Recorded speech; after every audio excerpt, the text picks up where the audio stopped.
Live. Hello, Oh, I'm Matt Bergman, and you're listening to the Punk Rock Libertarians Podcast, episode 288. I'm here tonight with Jared Schneiderman, What up, guys? Phil Dassing, going on. James Babb, Hello.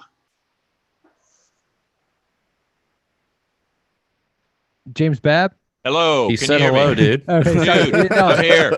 dude, I up? totally missed it. It must be my internet now.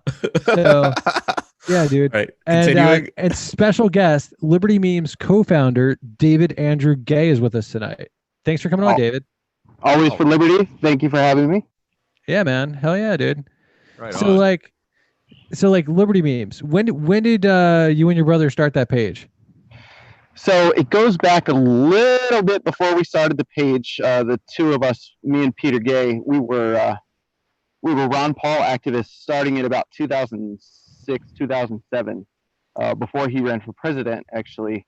And we were both county coordinators for his presidential campaign. I actually ended up being kind of a state coordinator, working in Ron Paul campaigns. Did a lot of stuff for that dude. Even ran for office with his endorsement a couple of times. And at the same time, we were making some memes on our Facebook pages that were doing pretty well, but we really didn't know what like a page was. It was just like our personal accounts. And so in 2013, Peter made a page, my brother, called Liberty Memes. Now at the time, I was running for political office as a Republican. Really? And yeah, and it was running for city council with Ron Paul's endorsement, of course, and really a pain in the neck to the establishment, and that was fun. But I felt like I couldn't express my anarchistic leanings that I already had been developing for some time while running for office as a Republican. You know, kind of felt like some of what I said was muted, or things would be twisted if I said what I really believed. And Peter added me as an admin of Liberty Memes while I was still running for office. I was like, you know what, this is a great outlet for the message. This, totally anonymous. It's just the message gets out there, and even if people disagree with it, they still had to see it. Right. Sure. So we got started back in 2013, and we did pretty well up until about the October before. So October of 2018, I was actually helping win at the door for Young Americans for Liberty. I was out in the middle of the woods and had no internet connection, and somehow one text message gets through and it says Liberty Memes is gone, dude. And we had gotten up to like 600,000 followers on one page, another 80,000 on a backup page, another 30,000 on another. So we lost a lot. Hey, David, what year was that? That would be October 2018. Yeah, so that was right around the same time that Punk Rock Libertarians got deleted. That was the Great Zuckening. Now, one thing that happened in 2016, we were very critical of Hillary Clinton. Not that we were supportive of Trump, we were just critical of Clinton. And we made her look really, really bad. And there were some memes that went on fire, went around the world. The one in particular is the one that the day that the director of the FBI chose not to press charges against her for her multiple felonies. We immediately had this meme up that said, "Silly Americans, laws are for poor people." And the thing about that meme is not only did it show her as among the elite and totally detached and immune from ever having to pay for anything that she does. The thing about that, though, is that meme was posted before the news cycle. So before anybody had a chance to even get to their house and watch CNN and be told what to think. So when we posted that, it went viral very, very, very quickly. It went around the world, and Facebook took it down and sent us a threat that they would take our entire page down if we had another violation. So that made international news. So Facebook wasn't deleting us for a little while, but I think we were on their radar, like, hey, next time we do something, we're going to remove them quietly. So it's like they had the whole Zuckening at the beginning of October 2018, or maybe the end of September 2018. A whole lot of pages went down. And then a week and a half later, as soon as it left the news cycle, because they knew we were good at making press, as soon as it left the news cycle, they got us. Yeah, I believe I remember right after we got zucked, and then the Free Thought Project got zucked, Police the Police, just Anti-media. yeah. I mean, Yep. really, like all those pages, and then That was a severe zuckening. I thought I remembered right after we got Probably zucked. the worst ever. Right after we got zucked, your page was one of the pages I went to, and I'm like, well, at least I didn't get Liberty memes, but Yeah, I remember Yeah. thinking that too. I was like, damn, I'm surprised they didn't get caught up in this mess. And then Yeah. 2 months Black later. Thursday. Yeah. There was a time. There was a time that we referred to ourselves as unzuckable. We went, a whole 2.5 years without being messed with after that incident. After we had made press, I mean, it was on Breitbart, Blaze, front page, Drudge Report, everything. So we did pretty well in terms of press, and so they were afraid that would happen again, and they waited until we couldn't use the news cycle to our advantage. So that's just kind of what happened there. Well, can I ask you, when you did get zucked, how many followers were there at the time? Yeah, like I said, around 600,000 on the main page alone. Wow. Wow. And then immediately afterwards, it seemed like there were like 100 different new meme pages that sort of like sort of like you can strike me down. You can strike me down, but you will only make me stronger. The one that I'm using right now is actually one of those pages that has been on reserve for me since that day. Like Liberty memes, definitely not Liberty memes. Liberty memes 10, like just goes on and on and on and on and on. Like, so like, yeah, so those aren't. Hold on. So you're saying those aren't all you guys? No, they're not all us. There's a lot of them that are run by our supporters, and there's a lot of them that are actually run by people who hate our guts and think they can do it better. And that's the market. You'll notice the difference, actually, and I'll tell you what it is. One, we're not necessarily the best creators of original content. I'm going to admit that right away. But I don't believe that copying is theft. So, we don't either. So yeah, we take most of our memes. I try to give credit when I know who made an original meme. If I know who it is, sometimes people will flip out. Hey, you stole my meme. Oh, okay. What's your name? I'll write it down and put it on the page and say that you made the meme. Okay. Just mail it to the Vagisil. Yeah. No, but I like to give credit. I think it's a noble thing to do. But that does bring up a question. That brings up a question of like, a meme etiquette. And for instance, when I create a meme, it's not very often, but when I do it and I see it like reproduced in the wild, I get a warm feeling right here. Okay. Like that's what I'm looking for. I don't care about the credit. In fact, when I see my own profile pic used as other people's profile pics, because it says, go AWOL, right? And it became very popular. Other people use it as their profile pics. I think that's fantastic. Yeah, so, I usually do make my watermark, unless it's something where I'm like, hey, I want everybody to know I made this. But in general, the watermarks I make them kind of camouflaged with the color of the meme that I'm making. And I do this so I know where it is and I know where it's headed and where it's been. But sometimes they'll come back to me in threads on my own page and I'll say, hey, nice watermark. They're like, whoa, I didn't even know that was from here. So that's always cool too. But yeah, back to the original point, we're not necessarily the best creators of OC, but we do have a sense of humor. And we can recognize when something's good. And when we do make something, we make sure that it's a good joke. We don't just put something out there just to put it out there.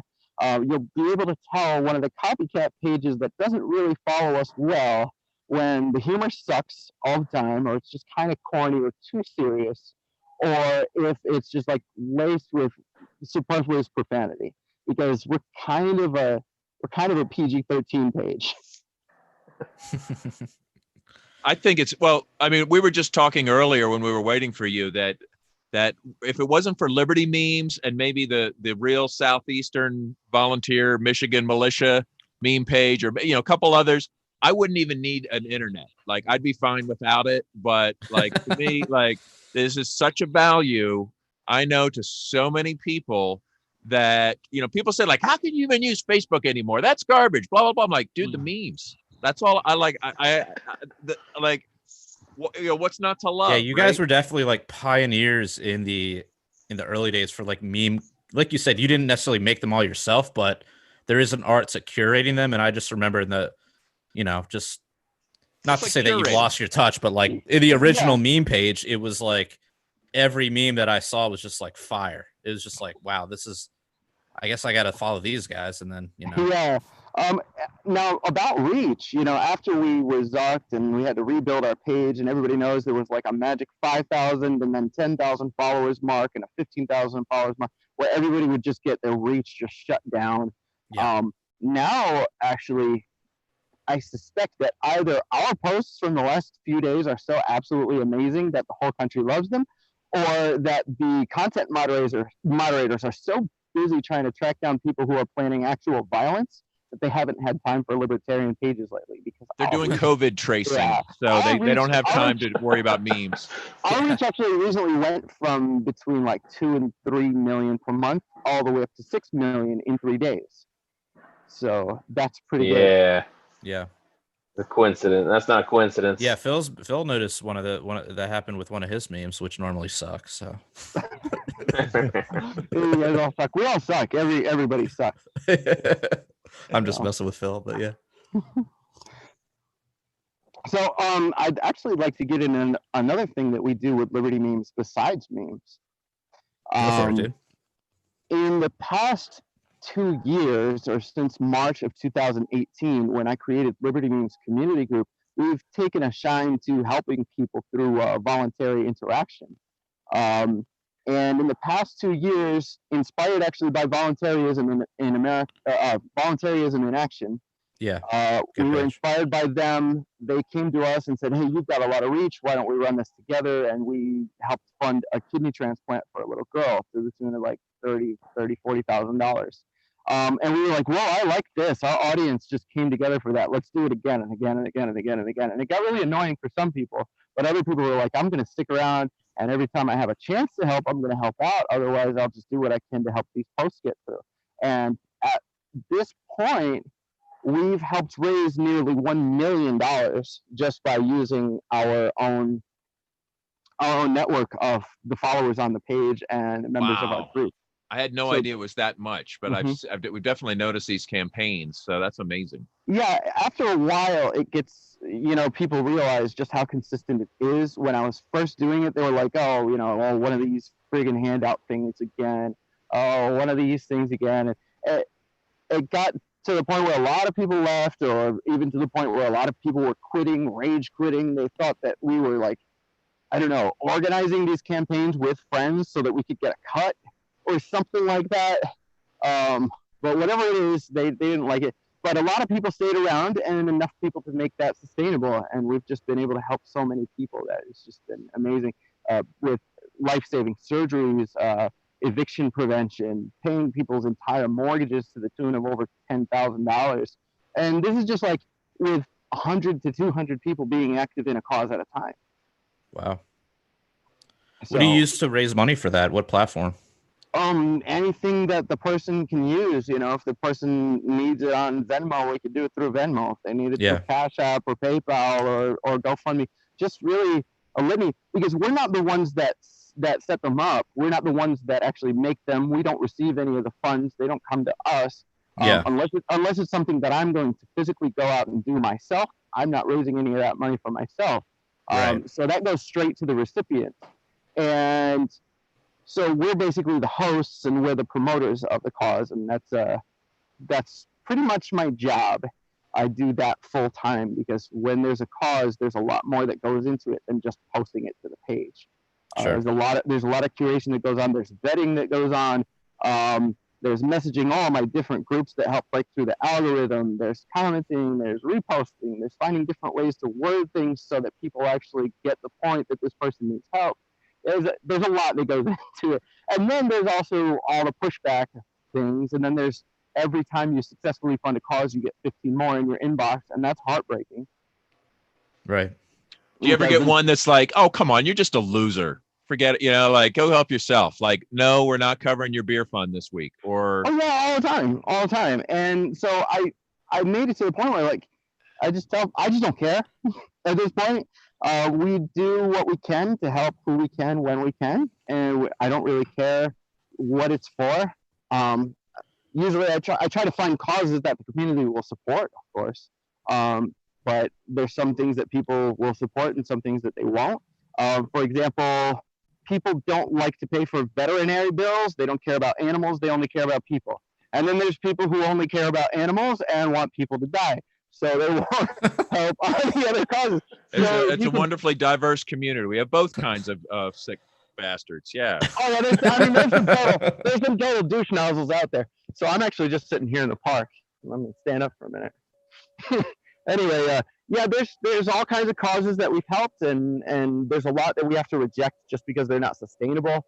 We found that it's easier to just kind of plod along with $2,000 causes, $3,000, because the community can sustain them. If somebody sees like a $50,000, $100,000 cause or something that is already self-funding elsewhere, they won't help. So we try to keep it to like causes that are exclusive in our community, and the goal is something that we can actually reach as a community. But all that's amazing because this is from a meme page, and we've actually, I mean, it took a lot of work and a lot of discussion of philosophy and a lot of different posts to explain where I'm coming from in order for people to understand, that it's okay to use a meme page audience to do these things. Why not? And it's not like you can always ignore it if you're not into that. So why not? I mean, to me, it's like, this is the way. For me, this is how we prove to people that we don't need government to do all these things for us. Right. Well, right. How are we going to take care of poor people with memes? Yeah. Right. Exactly. And the funny thing about that is, I think one of the first ever fundraiser we actually held was for $100 on PayPal, because somebody said, "Oh, what are you going to run society on, memes?" And I made a PayPal fund called "Prove Society Can Run on Memes," and boom, 5 seconds, $100. That's awesome. And it was all from like different little $2 donations too. So I was like, "Yeah, society can run on memes, you idiot." All right, next question. We had a lot of fun with that one. That's cool. So, David, what pages do you have right now that you're working on? Well, Liberty memes. I have a lot actually, and I don't usually say what they are because some of them are creative outlets. Some of them are outlets for things that I don't want my friends from church to see. There's all different not ones, PG, not PG rated. Not PG, yeah, they're not PG rated. I mean, the big black dude meme that's out right now. Well, obviously, I've got a censored version, but it's called "Safe for Work Big Dick Memes."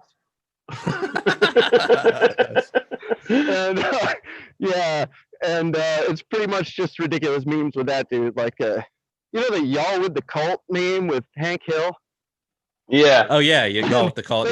Basically, Hank Hill pulls up to the bus and he says, "Y'all the dude, you the dude with the big dick." and instead of saying, "Yep, this is it," the guy's just hanging out the window and he says, "Whoa, it's huge." Like I also run a page called Troll Strong. I run the page Anti-Meme, which is basically dude. I love that page. I run Anti-Meme. I run Ron Paul-Halloween, which I try not to activate unless there's a riot going on, unless there's some sort of a nuclear war about to happen, or unless it's Halloween. And there's a whole bunch. So I guess that's active right now, huh? Yes, it is. That, and I also have Harambe 2016, which anytime I see a mention of Harambe that sounds good to me, I'll post it there and share that to Liberty Memes. But I've had that since 2016, since they shot our sweet prince. Oh yeah. R.I.P. Pour one out. So David, question: have you been following the whole libertarian presidential thing? I don't know if your page being called Punk Rock Libertarians entails that you're involved with some sort of a political party, but I already get pigeonholed because the word liberty is in my page, and everybody's like, "Well, if this is what the Libertarian Party is all about, I'm out of here." And I'm like, I'm not a party. Political party. I mean, that's so cool though that you could. That's so cool that people were didn't want to join the LP because of your memes, right? Yeah, you were like a very early filter for idiots. Yeah, no, that's fantastic. I mean, I'm sure that they would thank you if they knew. Well, I mean, it depends. Obviously it depends on it depends on what the content is, who's getting offended. Really, if it's somebody that you don't even want around, I mean, anybody who's going to get offended in that fashion over some trite little meme, obviously you don't want that person in your life. So Sure, yeah. Well, plus, how are you going to win a meme war with that kind of baggage on your team, right? No, Like, like, no oh, way. well, you work for, oh yeah, well, you have a special interest backing you. No, I'll tell you what my special interest is, and I'm not ashamed to say it. I have a Patreon, and I'm a capitalist, so that's what it is. We were just discussing some liberal podcast and how many Patreons they had. Woo, And they've got a lot. it was huge. Who had that? Jared, Yeah, it did was you have the numbers on the that? Chapo Trap House is a Yeah, Chapo Trap House is up to like 200,000 people on their Patreon. Oh yeah, it's ridiculous. I think he's making well over like nearly $2 million per month. It wasn't that much. It was like 200,000 per month, but still quite a bit. I'm ridiculous. So why are communists I say the ridiculous best things like that. capitalists? Well, absolutely. It's like they're like, hey, let's use their tool against them, and I'm like, why don't we actually use our tools for us? Sure, yeah. Right. You know, the libertarians are they're absolute worst in opening up and helping somebody else. They're like, oh well, I'm only a libertarian because I don't want anybody to touch my stuff, and it's like, don't touch my ducats, don't touch my wallet, don't tax me, don't come anywhere near my stuff. And well, haven't you proven the opposite is true? Well, yeah, but at the same time, it's like I've had to change that culture because we've had this culture of just don't touch my stuff without the second part of. I think you're thinking about that Republican culture you came from, because well, no, it comes, the anarchists and libertarians I know have been into mutual aid for a long time, and they always will be. Well, I get it from both sides. People who join libertarianism for whatever reason, and if they're, left libertarians, they're like, well, that's okay for the government to do, so I don't want you doing it. And if they're right libertarians, they're like, don't touch my stuff. But the point is that it's okay to believe that no one should touch your stuff. That's completely fine, but it's also okay for people to like you. Yes, it's true. And we've lost sight of that. Well, or I think it's also okay to support people. It comes with, the flip side of freedom is personal responsibility. And, and the opposite of these coercive relationships are the voluntary relationships. So, I think we all care about the world as much as any typical liberal or bleeding heart who wants to, put a carbon tax on us. We would just rather do it ourselves than go through all that bullshit. So yeah, I don't always doubt the sincerity of people's motives. I think even the most hardcore leftists do it because they actually think that it's the right thing to do. I think that most of us actually, and I don't blame people for being socialist and thinking of the government first, because that's how we're all raised in this country. We're all raised socialist in the public school system. If somebody did something to you, go talk to a teacher. If that doesn't work, go to the principal. If that doesn't work, go to the police. If you have a fire, go to the fire department. If you need food, go to social services. So we're raised to believe that that's totally legit and totally fine. So then libertarians come along and say, no, that's all wrong, that's all violence. And they're like, what?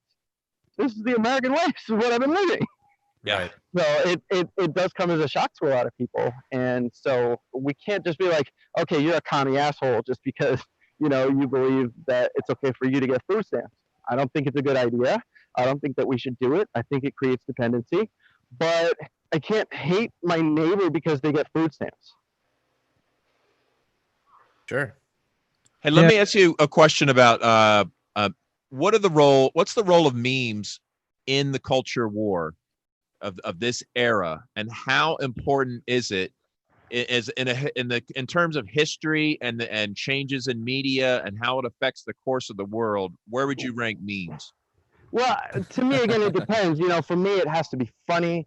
I think that there's a very legitimate role of court jester, and that's actually the reason a lot of jesters lost their heads, because they told the truth just a little bit too well. And that's kind of what we're doing nowadays. It's kind of the caricature cartoons, political cartoons, and memes are basically a digital political cartoon. And that's I would say that we're very effective at it, because every single day I get at least 2 or 3 comments that say, oh, you think those protesters are here on Liberty memes right now, seeing what you have to say? Ha ha ha, fat chance. And then you look at the views that it's reached, and it's reached a large chunk of society. So their chances are that a percentage of the people at these rallies have seen it. So let me rank these in order of importance in terms of changing the world. Radio, or let's start with the printing press, radio, television, memes. Well, I don't think we'd have memes without the printing press, so I'm going to go with the printing press first, and then memes. All right, but as okay, so the printing press was the most changing, and then memes. Okay. Yeah, because when you said the printing press, obviously that's how they spread the Gutenberg Bible, and I was going to say, number one always has to be proud of Jesus. Okay. Or how about mimeograph machines? Those purple ones that you love. What about ink smells? Remember those? That maybe are you guys old enough for that? What about lithographs? What about? I got a little white going on here. I got the whole silverback thing coming in. I got 4 kids. Been married since 2005, so that's 15 years already. I'm not like a little kid or anything. Did you ever use a mimeograph machine at school? Yeah, I did. So my question is, what are you talking about? it's like this is one of the when a leftist jumps on your page and starts asking you random shit, and you're like, no, I think. Well, I just think. I'm just kidding, man. No, I just think that the importance of memes in our culture at this time cannot be understated. Well, I appreciate that. It needs to be recognized. Well, that's actually why I take our content seriously, and that's actually why I value the truth. If I post something that's just half true, not according to fact checkers, of course. If I post something that I believe is wrong, or someone tells me, hey, they debunked this or whatever, I'm like, okay, I'm taking that down, because I'm not all about just using lies to spread. You're not just trying to get my message. The clicks. I'm not just trying to get clicks. I believe in this message. I'm not trying to use lies in order to promote what we do. So, yeah. I think it's extremely effective. So, we've seen people arrested for sharing memes in the world, right? Yeah, isn't this becoming like the meme war can turn into a hot war? Where did these mosquitoes come from? See, this is what your people pay for right here. A guy in the woods getting eaten alive by mosquitoes. Are those Syracuse mosquitoes? They probably got the corona. Yeah, where are you at, dude? I'm in Mexican beer land. No, just in the middle of a park next to my house in Syracuse, which actually 2 days ago, the riots pretty much reached a block from my house. Damn. Wait, why does it look like it's daytime? Is that just your camera? No, I'm in a park, and I'm kind of across the horizon from the sunset. Huh. Wait, Syracuse? Like New York? So I keep walking in one direction so that I've got sunlight, because if I turn around, it gets a little darker, I guess. A little bit. Yeah. That's bizarre. Anyways. All right. So tell us, I know you did something for, I believe it was the Syracuse Chiefs at the time. If you want to tell people about that. Actually, it was the Washington Nationals. One of the assistant general managers got leukemia. Yep. And he needed an experimental treatment. Basically, anyone with any kind of cancer needs an experimental treatment of one form or another. So we couldn't, just drop $10,000 at a time like first baseman of the Cubs, Anthony Rizzo, did. But we did what we could. We raised a good chunk of money for them. And that won us a contest with the local AAA ball club, which was the affiliate of the Nationals at the time. And that's the Syracuse Chiefs. So I got to be a minor league baseball player for the day. So it was a lot of fun. Yeah, man, it broke my heart now that they're the Syracuse Mets, because I'm a big Nats fan. Yeah, some people don't know this about me, so I'll tell you. In my personal life, I'm a medical interpreter, a Spanish interpreter. Have been since 1999. My wife is actually a political refugee from Cuba, and her mother was murdered by the regime for her husband not being a part of the party. Wow. Wow. Yeah. And by murdered, I mean medical negligence. So when people tell me about social health care being superior, I'm like, get the hell out of my life. Yeah. So after dating her for a little while and already working in the Cuban community since 1994 as a volunteer when I was a kid. I went to work kind of as a spy in Latin America, helping Cuban baseball players escape from Cuba. Wow. That's fucking cool, man. You know, it was a lot of fun. We helped a lot of ball players get out and become professionals. How risky was that for you? What could have happened to you? I was risking my life, absolutely. Really? So, wow. Yeah, a lot of things could happen. Fortunately, in the countries that I went to, it was generally not against the law what I was doing. Some countries have pacts with Cuba. So, for example, during the Pan Am Games in the Dominican Republic in 2003, if they had known that that's what I was doing, I would have been arrested and thrown in jail for a few days, because that happened to another sports agent that was down there doing the exact same thing. Wow. And the Cuban government made a documentary about it, basically a propaganda film, their own version of the show CSI, which is called Tras la Huella, which means follow the clues. And so there's actually a letter to a baseball player inciting a defection, and it's signed with my name and signature. Wow. Yeah, and it's in that propaganda film for the Cuban government, which is like their nationally favorite TV show. That's crazy. So you're used for government propaganda? Well, yeah. Well, and needless to say, I can't go there. Sure. Yeah. So a few years later, I was still working in that, and basically there was a switch of baseball players used to defect at tournaments because they had visas and they had permission to be there, and migrant smugglers realized that these guys were good cash cows. So if they smuggled them out, they could get them under contract and force them to pay them a cut of their major league salary. So migrant smugglers started taking them out, and they were the ones that I came across a few times were involved with the Los Zetas gang. So now you're in competition with a gang. So now I'm in competition with basically the second largest Mexican mafia after El Chapo's. Jesus Christ. And they were working with the Miami Mafia, the Cuban mob, which does exist. That's not actually Cuban propaganda. They do exist. Yeah. And I was in Mexico working with some players in Mexico, and I happened to be in the exact same territory where these guys live. And they invited me over for a barbecue, like regular Cuban dudes. Hey, come over for a barbecue. I was like, yeah, sure, let's go. And so the guy calls me on my way over. I'm about 10 minutes from the place, and he says, hey, where you at? Why don't you stop off at this cafe that's next door and wait for me, and I'll come get you. And I was like, okay. He comes over, and he asks me a few questions. He says, you know what? I've asked you a few questions and determined you're like a nice person and a family man. Go the hell back to New York, because in 10 minutes, you were about to be dead. Holy fuck, dude. Yeah. So he was like, you see all this, and this is in 2006 or 7, I think 6. They told me, basically, we were going to bring you to this barbecue, and you know all those headless bodies that have been washing up on the beach in Cancun the last few days? You were going to be the next one. Jesus Christ. So, wow. Because you stepped on their territory. Yeah, so I don't know if these, and when I watch shows about this, about like innocent victims getting in the crossfires and getting killed by drug runners and cartels and stuff, I'm always like, yeah, but did they give them a warning first? I'm always wondering, did they give them a warning? Because it seems to me that what happened to me wasn't normal from what I've seen on television. Jesus. I don't think when they're going to kill you, they come and they say, hey, you know what? We're going to kill you. Here's your chance. They didn't give Duncan Lemp a warning. I mean, I mean, most criminal gangs, which happen to most criminal gangs, belong to the state. So I agree with you there. Yeah, the most vicious one, they don't give warnings, really. They don't care if you're a nice guy or you have a family. That's why there's not even a knock. I prefer private thugs over government. They're not even going to invite you to a barbecue. They're just going to come to your house and open your window and shoot you in the head. Yeah, their hospitality is terrible.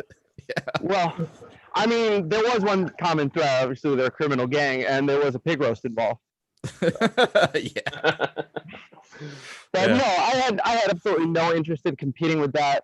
2 years later, you heard stories about the Dodgers outfielder Yasiel Puig and Rangers outfielder at the time, Leonis Martin. Both of them were threatened in their homes by people because they weren't paying their extortion fees to the cartel that got them out. That was the same people. Jesus. Wow. So, I mean, they weren't averse to just going to a Major League Baseball player's house, knocking on the door and pointing a gun at him and saying, "Hey, you better pay up." Damn. How do they extricate themselves from that situation? Do you know? I'm pretty sure they pay. They just paid. Yeah. Yeah. Fair enough. I'm pretty Yeah. sure they've got it and they pay, but a lot of times these fees are pretty exorbitant. Yeah, sure. Yeah. Exorbitant. Wow. Jesus. That's crazy, man. Insane. Well, it's funny. You don't think about these cartels using big words. You know, they fancy themselves as being refined. So I imagine they say, "Now, Yasiel, you're going to have to pay up this fee," because to me it doesn't seem too exorbitant. Yeah. I don't even know where my head is right now, but you know. Yeah, that's crazy, man. That's a wild So wait, how'd you end up in Syracuse then? Were you fleeing that or what? No. I'm from here. Oh, you're from there. Okay. Yeah, I was actually born in Schenectady, which is the home of the first General Electric plant.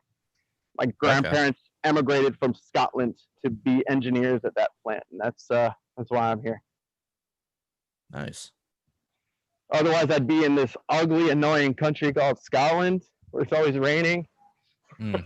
I And fucking hate Scotland. and they want to be part of Britain. It's like, come on, dude. But I do feel bad for people who abstain from voting and then have to deal with all the crap that comes with what happens when people vote. Yeah, it's true. So, It's pretty bright over here. I'm in a parking lot now. Just kind of wandered around the neighborhood. so David, do you ever vote anymore or what? Yeah, I vote. I vote for Ron Paul, for Mickey Mouse, for myself. So I mean, yeah, like I'm just curious what you think about like the LP's ticket right now. They've got Joe Jorgensen, who seems He already to told be, you how bored he was with that. So Well, I'll tell you. I'll tell you. Here's the thing, and I'll tell anybody the same thing. And I did this with Gary Johnson, and I'll do this again with Yo Jorgensen. Send your memes in. Let's go. I will help causes that share, a common thread. And if helping her spread the message, and if she's out there actually spreading the message, then I'll help her do that. I'm totally fine with that. I'm not going to be like getting on her campaign. I'm actually friends with Larry Sharp, and I wanted Larry Sharp to win the race for governor. And I even helped him, and I went to a few doors and I said, hey, maybe vote for Larry Sharp. I did a few of those things, but I'm not going to be like attached to a campaign. I think that's a distraction. Yeah, please don't. I think that's a distraction, and I think that it takes away and detracts a lot of what we already do. Oh yeah. Because for me, the memes transcend the political parties entirely. It's like the political party is just this one little sub niche of what we're doing. So why would I dedicate all of our time and resources to that? Oh yeah, totally. I think Matt was just trying to get your thoughts on like I'm thought just of the curious ticket. But yeah, I mean, we've had we've had Joe on, we've had Spike on. Oh well, Spike. I don't know a lot about Joe, but I know a lot about Spike. Spike helped me out with Vermin in New Hampshire.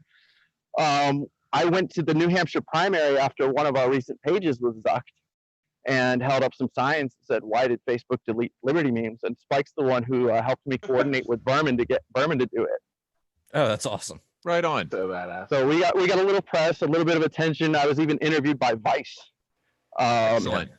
Yeah, Vermin Vice is definitely a friend of the show. Vice came along and started asking me all these stupid questions about Russian interference with elections. And Dude, did you troll them? Come on. Of course, I was actually wearing a Bernie Sanders wig and glasses. Oh yeah. Yeah, I went to the New Hampshire primary where Bernie was. Yeah. I was at the first precinct in Manchester, which is where all the press goes. I did that for Ron Paul in 2012. So I know what it's like to be right there in the scrum, and I was like, I'm going to bring my sign. And they got on the news. It's pretty good. So yeah. No, Spike's awesome.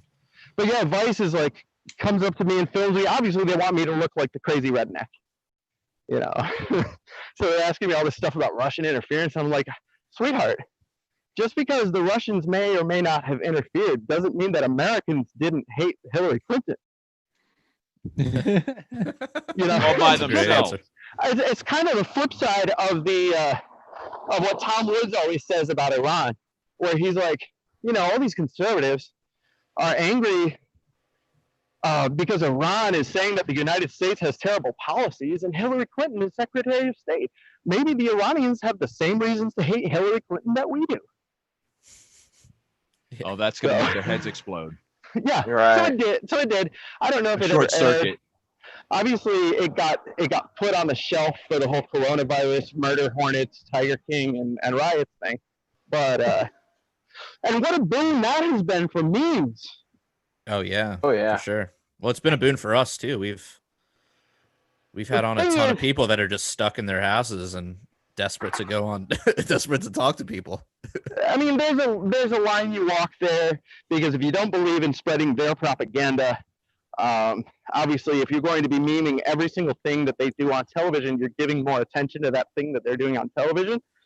But I love the fact that we can put our own spin on it, and that more people follow our spin on it than follow CNN's spin on it.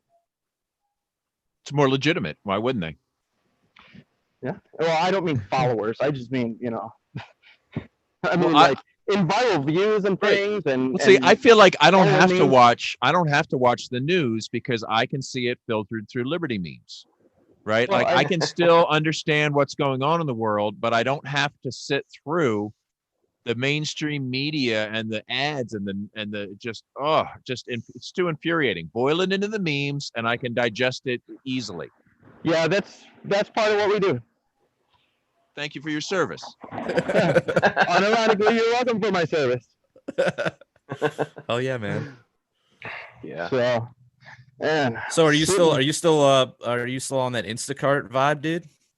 Why not? I mean, they give me a referral fee. Not like I get paid directly by Instacart. People who think that are total idiots. I get a referral fee, and I provide my followers with jobs. I mean, why wouldn't I? No, it's great, man. I was using that a ton when I wasn't allowed to, go to the store and whatnot. So yeah, people are like, "Oh, you have some sort of financial interest." So what? I would hope that anything anyone does comes with a financial interest, simply because that's a great motivator. And the more you pay somebody to do something, the more they can do that thing that they do that you like. All right, so you have a referral code for people that want to get into Instacart. Well, we can share that in the notes, hopefully. Yeah, I don't need to do that. All right. I'll give you my Patreon link. No, I just think it's cool. There's probably people that have been really thinking about. Okay, yeah, no, definitely give us that. And I'm thinking there might be people that are interested in Instacart. I've heard it's a good opportunity right now from different people. So it is. There's consistent work. A lot of people need work now. So Listen, like we already know, commies will take advantage of any little talking point or any opportunity to have a talking point. Back when there was supposedly some sort of a scandal about Instacart tippers being able to remove their tip and all that stuff, it happened a couple times across the platform. Wait, like after you after they pay for the order, they can adjust their tip and remove the amount of tip that they've given you. But you've still been paid for the shop. You've still been paid for the mileage. You've still been paid for all that stuff. Yeah. But they wanted to make a big fluff out of it, and everybody's like, "Oh, well, I'm not doing Instacart because customers can change their tip." And I'm like, dude, this barely even happened. They just needed something to be offended about. Well, dude, there's nothing stopping you from leaving no tip when you go to a restaurant. Right. Are we gonna start banning restaurants now? I mean, they already did that kind of, but Yeah, I was gonna say. But I'll tell you, the thing about commies is they have no creativity, and so once they've found something that works for them, as soon as it stops working for them, instead of finding something new that works for them, they try to find a way to protest that thing that had been working for them for so long. So with Instacart, a lot of these people made a lot of money, and then suddenly they're not making as much money, and now they need to protest that instead of finding a new freaking job. Yeah, that's probably a pretty I accurate don't want to analysis. I kind of don't want to get started about commies right now. I was in my car today. I got my little tiny kids, and they're very impressionable. And they hear Daddy start talking about commies, and their ears perk up. They're like, "What's he talking about?" The old boy, he's getting heated now. And I'm like, these freaking kids who grew up with everything, toilet paper, food, enjoyment, entertainment, bikes, and big wheels, and anything you can freaking imagine, they grew up with those things. Nobody else got to grow up with everything handed to them and every convenience in the freaking world, along with all the social services that we have. These spoiled brats want the one thing that we know in history has denied people all those things. Right. I mean, what the hell is wrong with these people? They've got everything in the world, every freaking comfort in the whole effing world at their hands, and they've had it that way their entire lives. And that's the oppressor? Get the fuck out of here. It's the 1%, dude. It's the evil 1%. We are the 1%, though. Anyway, I'm a granny filter page. I can't be doing this. It's David, funny. would you say, in your estimate, or can the left not meme? They can't. I just don't feel like anything that they do is organic. Yeah. I feel like they're told what to think. They believe it, and that's how they express themselves through their memes. It comes down from the top, not up from doesn't percolate up from the unclean masses of libertarian. Are there any humor? Are there any exceptions to like the to leftists that can actually maybe the Bernie bros? Some make a good try at it. Yeah. There are some leftist memes that are so good that you know that a leftist didn't make them because they're because they're too perfect. So, for example, you know the one with the dude with the fedora, and he's like, "So I told her," or "So I was saying." Yeah. And he said the whole thing, and it turns out he's all by himself. So I made one of those, and I was like, "So I was saying," and I just wrote out the whole Communist Manifesto. The whole thing? The whole like preamble to the Communist Manifesto was in there, completely outside of the chat of the thought bubble. Like spread across the entire friggin' page and over the people that were standing off in the hill. It was just like the whole thing, and people were like, "I don't get it."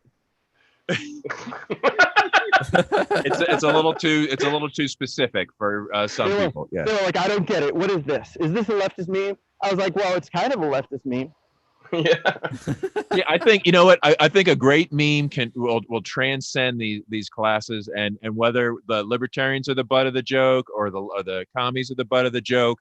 If it's solid, everyone can enjoy it. Right. I think the commies have been out in full force lately. Obviously, they've taken advantage of these riots. You know, I see Eric July every day being like, "I don't need your scrawny white ass to talk for me." Yes, I love Eric. You know, "Hey, I'm not scrawny, Eric. Can I support you? What do you mean?"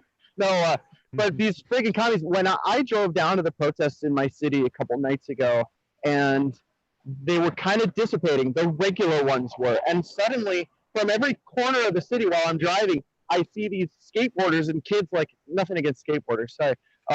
These kids all dressed like what you normally expect communist agitators to be dressed like, running full tilt toward the city to start some violence because the regular protests were starting to dissipate. Yeah. It's just cowardly, right? Because then I'm sure. So cowardly. Yeah. They waited for the nighttime, and they're the ones who destroyed everything. They waited until it was nighttime, and they really just make everybody hate everything about these protests. Yeah, fortunately, here in Baltimore, we've been relatively peaceful. We haven't had much of those agitators yet. I mean, did they all die off in the last riot? Because the last maybe, one was dude. bad. That's what Phil and I were speculating. Yeah, either that or the cops have learned not to be as coppy in this situation. I remember my friends playing in that White Sox game against the Orioles with nobody in the stands. Oh yeah. Yeah. That was crazy. Yeah, that was. Well, I mean, I forgot about that. Yeah, that was crazy. Like, I actually know a few libertarians who were protesting yesterday. So I mean, you know, it's not just leftists out there protesting. Mm-hmm. Yeah, and well, yeah, he was saying he was down there, right? Yeah. I went down and checked it out. The thing is, like, a lot of these protests are very peaceful. A lot of them are doing the right thing. I can completely sympathize with what's going on in Minnesota and the need to burn down police stations. Right, exactly. Leave the private property alone.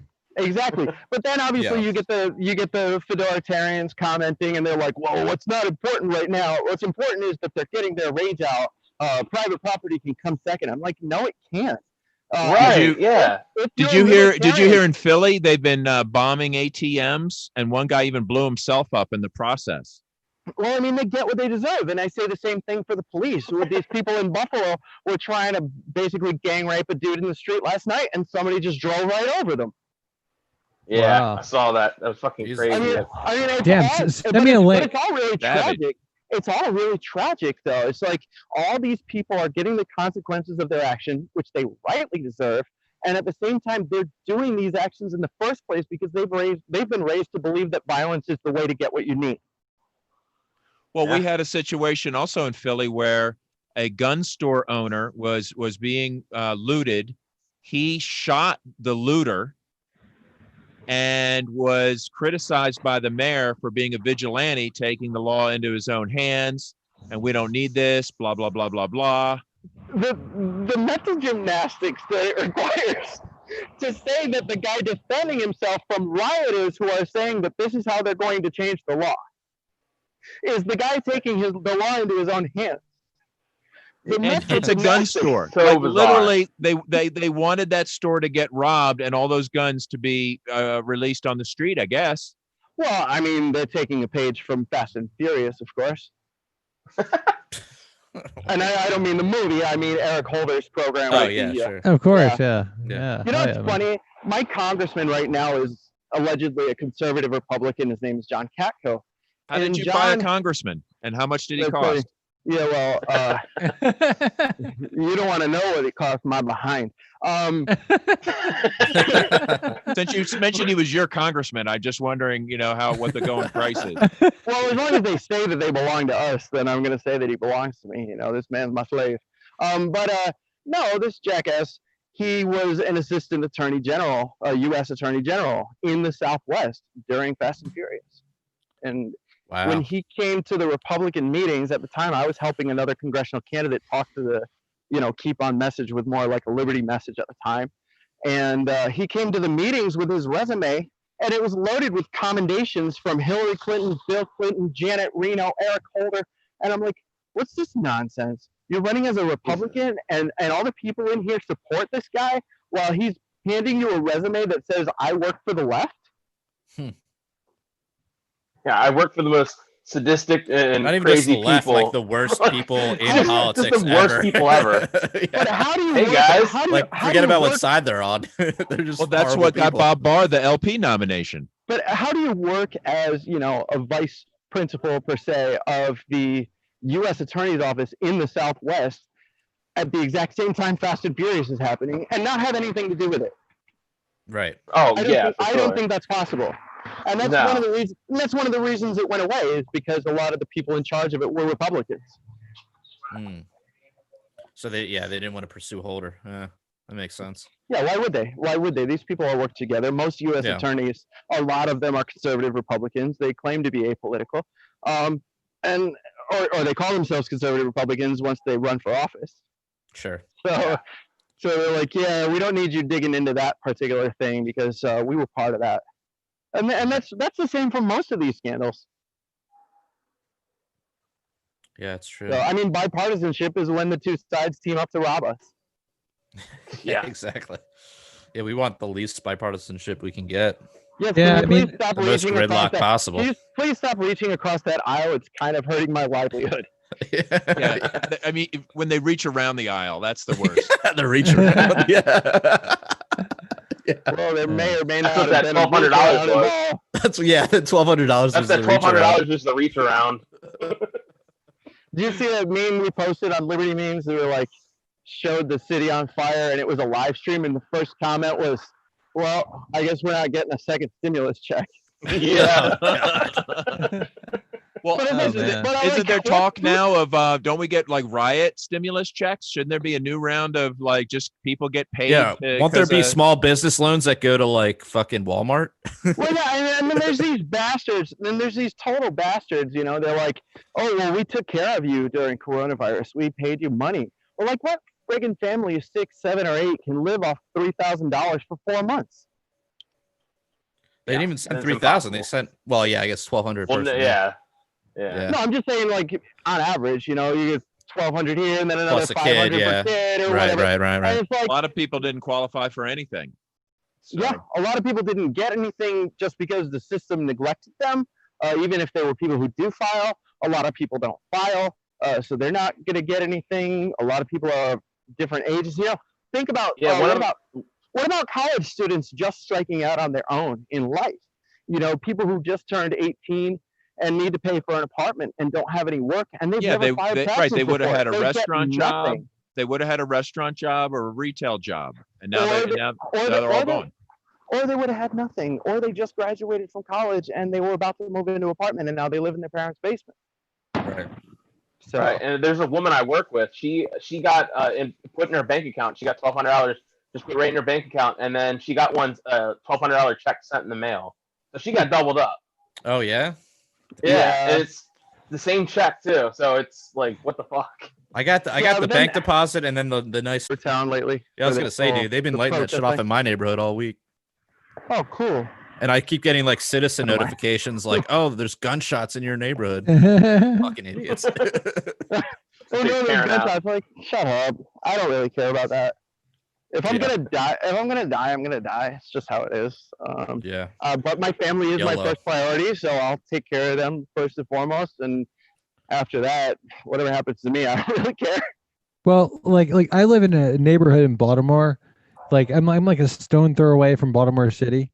So like there are times when I'm like, you know, my wife will be on the couch and I'll be on the couch, and we're chilling out, and we hear a loud bang, and it's like, was that a gunshot or a firework? I mean, because really in my neighborhood, it could be either. I mean, it could be either in mine too, but lately it's been the less violent one. And mine is usually just a gunshot. You know, those fireworks will keep you up all night. Oh yeah, well, that too. So I think that's the most violent of all. Dude, like I don't know, I love fireworks. Like my wife loathes them, but I love them.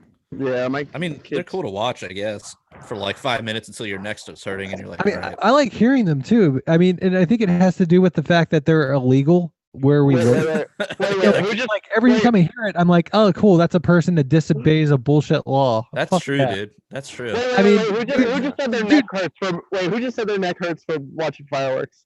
I said that. Get off the damn internet and go outside and exercise for 5 minutes.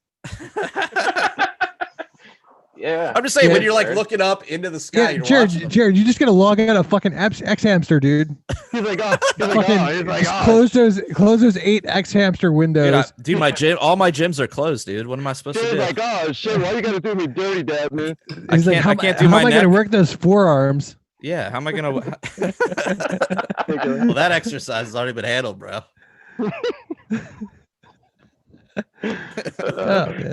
Jag-offs. So I think this has devolved very nicely. Well, yeah, dude. How we roll, dude. And you know what? Acting like this. And you know what? Acting like this. Living your life, not spending every single second talking about politics. This is how you change the world, by living it. Yeah, for sure. Yeah. And making memes about it. Yeah. Yeah. I mean, I make these and shit memes, posting. But I make these memes because they're a creative outlet. I make these memes because they spread a message that I believe in. You make those memes for the children. Well, the children. Well, I make these memes because the more the page grows, the bigger the reach. The bigger the reach, the more people I can help on causes. Ditto. Yeah, the cause thing is definitely real cool, man. So what I tell people is, hey, if you just kind of see my memes and you like them but don't actually click like on them, you're kind of hurting our ability to help others. I lay that little guilt trip on people. No, I mean, it's true. Because slacktivism is a real thing. You know, people are like, yeah, I believe in what you're saying. I'm like, okay, so actually share our stuff. And they're like, no, I just screenshot and crop, man. But, you know, there's one reason that I don't share Liberty memes as much as I could. It's because everybody I know is already subscribed. I feel like, right, like kind of like showing something that everybody already sees anyway. But yet I still share them because I know not everybody does. And I know there's still going to be a treat for the minority that aren't. So. Yeah, minorities are important. Let me just be random corporation that reminds everybody that minorities are important right now. Yeah. All right. Let me be Reebok in this time. Yes, I believe that. But strife. I believe that because I believe that all human life is sacred. And an extension of that is your property. If you don't have the stuff that belongs to you, you can't live your life in a normal fashion. And if that's happening, your liberty is taken away. Your life is taken away. So private property is so, so sacred. So when we get people who are like, well, let's not focus on that little nerdy detail right now. I'm like, nerdy detail? Property, life, liberty, and property are this triune, you know, trifecta. triune critical tenet of what we believe. It's basically the sum of what we believe. So for a libertarian and then they're like, oh, you guys are just fake. You believe in overthrowing the government, but then everybody who's actually doing it, you don't support. I'm like, yeah, I do support them. Just don't mess with private citizens. Well, yeah, you're not overthrowing the government when you're burning down the Target. No, or not even forget the Target, the fucking pizzeria on the corner. Like, no, this isn't the government. This is some guy that's just trying to make a living and well, yeah, you become pizza. the government when you do that. Not only do you become the government, but you also become an abusive government. That same government that you're pretending that you're trying to throw off. And well, you also encourage the government to respond. Well, that's when I get to the point where I'm like, yeah, these people are doing this because they believe in this. There are people who actually want justice for people who are being murdered by police. And then there's the people who destroy private property. So it's actually important to separate these people, because anybody who's doing that doesn't give crap all about actual justice, or they wouldn't be meting out the same injustices or worse on people who are uninvolved. Well, and you see the protesters, the good protesters actually fighting off these people. There's been numerous videos of that with the protesters actually doing like citizens arrests on the that, and just like citizens arrests on people that are grabbing bricks out of the ground. And wasn't there the one where there was an old lady in a wheelchair that was beat in Minneapolis, and they're like, look, they beat up an old lady in a wheelchair, and it turned out she was like driving through the crowd stabbing people? Yeah. What? She was trying to prevent people from getting in the side door of the Target that was on fire. Yeah, I mean, it all depends on what they show you. It all depends on what the TV shows you. So that's why we meme. Hey, Dave. Dave, so we're about out of time here. Is there anything you would like to plug? Well, besides Jared's butthole. Well, after what I went through with my congressman, I've had a touch of incontinence. No, I would like people to join my Patreon, Liberty Memes. It's patreon.com/Liberty Memes. A lot of the things I do, I dedicate full time to. The things that we do for Liberty Memes, I dedicate full time to, and that's what the Patreon exists for, is to compensate those efforts and make it so that I can do more of those things. I think that's important. The other cool thing is, you don't have to be a member of my group. I don't really care, as long as you're out in the world doing, promoting liberty. But we do have a private group for our patrons, and that is generally where I would say 85% of the people who fund these causes come from. So it's a really cool group. Nice. It's people who actually believe in it. And so what's the name of your group? What's the name of your group? Well, there's Liberty Memes Community Group, which is kind of the welcome mat to Liberty Memes groups, and then there's Liberty Memes Patreon members, which is for the people who join us on Patreon. Cool. Nice, man. And it's just a great place because people who join on Patreon, they want to support what we're doing, and people who want to actually support causes want them to do well. So they're not prone to having endless arguments about the stupidest things on the planet, because they're like, you know what? I don't want to wreck this group because we're getting good stuff done. So there's less just random shit talking and not shit talking, but like disruption, that sort of thing. It happens from time to time because people get drunk or people get stupid or people forget why they're there. But in general, it is actually a breath of fresh air because it's a libertarian group that's getting things done instead of just running for office or saying that we should run for office or shouldn't or whatever. Well, David, dude, it's been like a blast having you on. Hey, who's this dude? What was that? We got a guy behind you. Dude? Is he masked? Hey, social distancing? Nah, we don't believe in social distancing in Northside. Yeah. So So, dude, yeah, it's been a blast having you on, man. And I'd like to have you on again if you're able sometime, if you're down. I hear that a lot, but nobody ever calls back.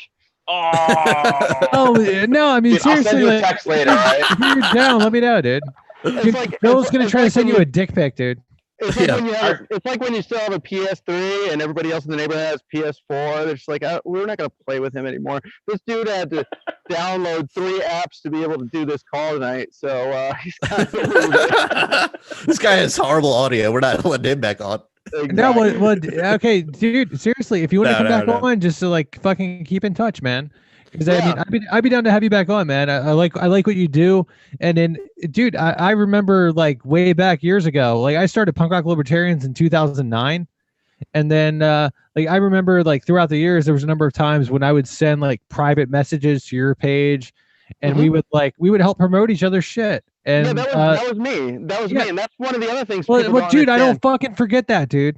That's one of the other things people don't understand about Liberty memes is if you're like us and you believe in the cause, we want to help you grow because I've known you forever, the bigger dude. the reach. This isn't a competition, and the people who take it as a competition or some sort of a meme war are totally mistaken.